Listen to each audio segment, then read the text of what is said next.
RMC Bonjour. Ça vous concerne. Et vous êtes sur RMC, ça vous concerne avec Géraldine Demery. Les salles de sport sont à nouveau ouvertes depuis le mois de juin, après plusieurs périodes de fermeture. Mais depuis, les sportifs ne sont toujours pas au rendez-vous. Pourtant, ça nous a manqué le sport. Eh ben oui, mais on en a fait autrement. En tout cas, en moyenne, les salles de sport ont perdu 46% de leurs abonnés au moment de la réouverture en juin. Et la situation s'est pas vraiment arrangée depuis. Et leur chiffre d'affaires a baissé de 25% pendant l'été par rapport à 2019.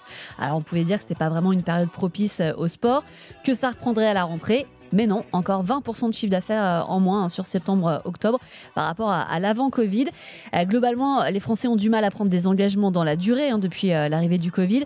Au total, les salles de sport ont quand même été fermées pendant 12 mois et on ne peut pas s'empêcher de penser qu'elles pourraient encore être fermées à nouveau dans l'avenir. Résultat, les abonnements n'ont plus la cote. Les achats de cours à la séance marchent plutôt bien. On retrouve progressivement les niveaux de 2019. Sauf que ce qui est rentable pour les salles de sport, ce sont les abonnements. Mais on a clairement changé nos habitudes en fait avec les confinements tout simplement. Complètement, les Français ont découvert, pour certains en tout cas, le sport en extérieur. Résultat, les ventes d'articles de sport ont elles explosé, en particulier les chaussures avec une hausse des ventes de 15% depuis le début de l'année. Et puis ce qui cartonne aussi, ce sont les cours en ligne. C'est avec beaucoup de coachs proposaient gratuitement des alors vidéos. Moi, je m'y suis pas du tout mise. Moi, je l'ai fait pendant le confinement. J'avais 3 fois par semaine, j'avais ma petite vidéo, je suivais les cours et c'était vraiment sportif. Je sais pas. Licia est venue nous rejoindre. Bonjour tout le monde. Salut Licia. Oui, moi je suis comme Géraldine.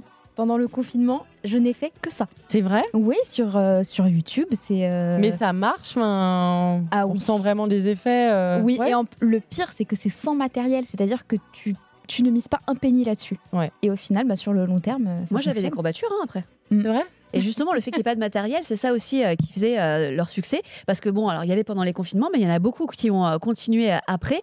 Et il y a beaucoup d'avantages parce qu'effectivement, ça coûte rien. En tout cas, beaucoup moins qu'un abonnement en salle. Et on sait que le prix aujourd'hui, c'est un véritable frein. On va en parler encore toute la matinée. Le problème du pouvoir d'achat. Donc c'est une vraie raison en fait pour pas aller à la salle de sport. La vidéo en ligne, on peut lancer la vidéo quand on veut. Il n'y a pas besoin de sortir de chez soi. Donc c'est vrai que t'as pas aussi le bruit, les odeurs des autres, faut le dire. Ça fait partie des avantages, je pense aussi. Et puis peut-être quand tu es une femme, les regards à supporter. Complètement. En attendant, de nombreuses salles de sport se retrouvent dans une situation vraiment catastrophique. Il y a beaucoup qui attendent toujours les aides qu'elles auraient dû avoir en janvier, qu'elles n'ont pas forcément touchées. Et les dettes s'accumulent. Une entreprise sur 3 déclare être déjà en contentieux avec son bailleur, un chiffre qui pourrait augmenter de 20% d'ici la fin de l'année.